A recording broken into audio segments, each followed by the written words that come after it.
Začnemo s pogledom na izraelske volitve in kako se oblikuje stranka Likud premierja Benjamina Netanjahuja. Tisoči volivcev Likuda so oddali svoje glasove za politike, ki jih želijo na listi svoje stranke. In kot poroča naša dopisnica Joe Brown, so rezultati povsem pod vplivom enega človeka, Netanjahuja.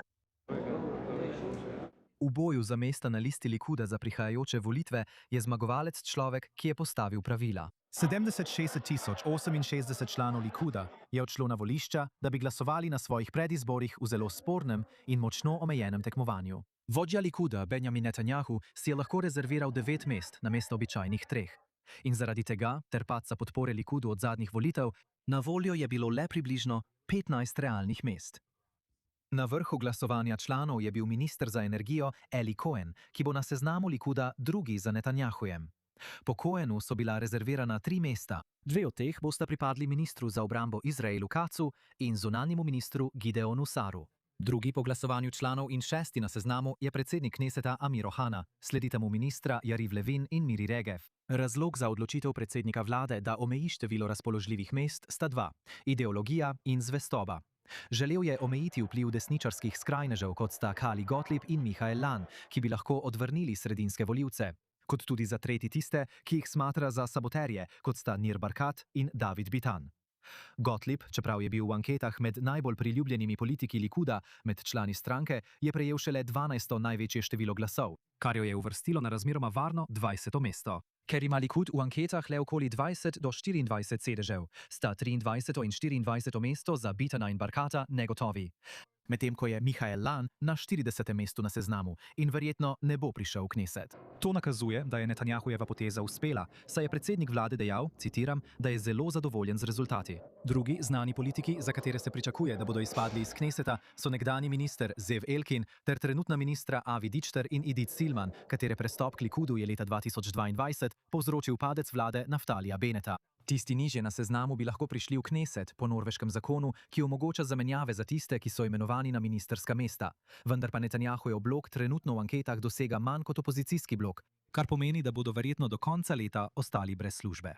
A najpomembnejše za Benjamina Netanjahuja je, da mu je uspelo oblikovati listo po svoji podobi, tako glede ideologije kot zvestobe. Za več informacij se mi je v studiu pridružil politični analitik Gil Hoffman. Gil, hvala, da si nocoj z nami, da pogledamo, kaj ti rezultati pravzaprav pomenijo.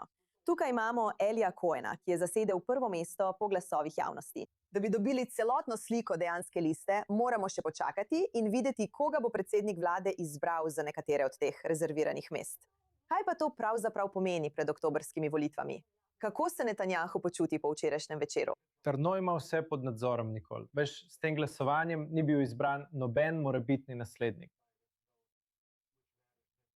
Kar mu je pomembno za to glasovanje in tudi za prihodnje volitve, za Kneset in za predsednika vlade.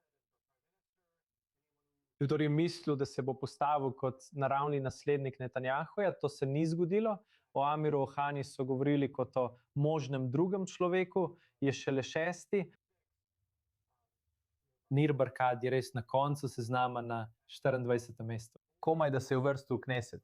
In Izrael Katz, ki je imel zveneče nazive zunanjega ministra, finančnega ministra, obrambnega ministra, kar bi nekoga kvalificirali za predsednika vlade, se sploh ni trudil preizkusiti in je sprejel rezervirano mesto.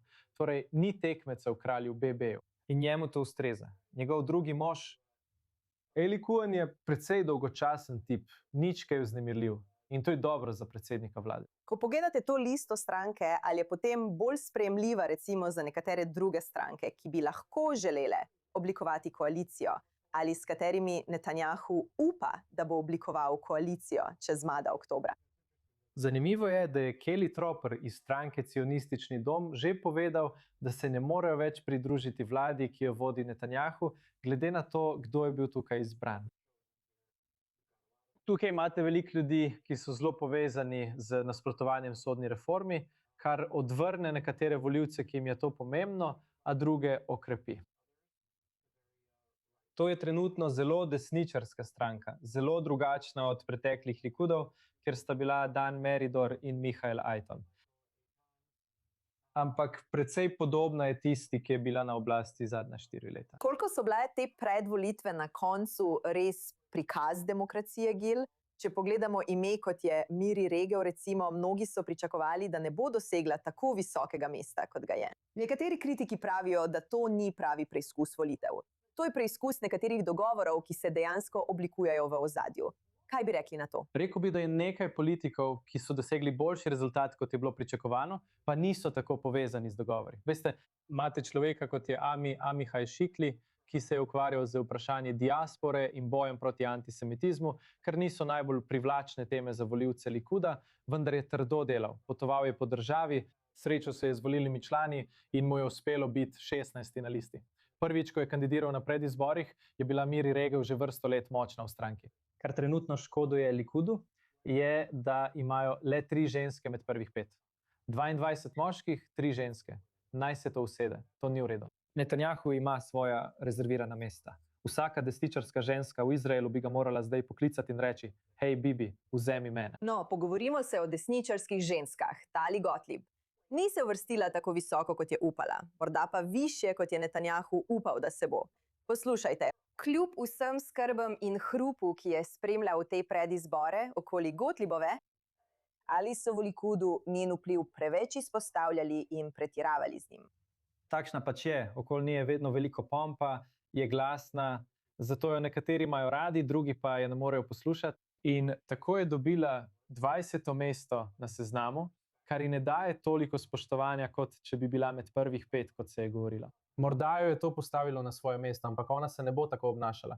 Še vedno bo poskušala biti čim glasnejša. Že je povedala, da če bi Netanjahu poskušal utišati ali preprečiti, da bi intervjuvala, ga ne bi poslušala. In to lahko potencialno odvrne veliko volivcev, ki razmišljajo o Likudu in drugi stranki. Vsekakor imamo še veliko za spremljati.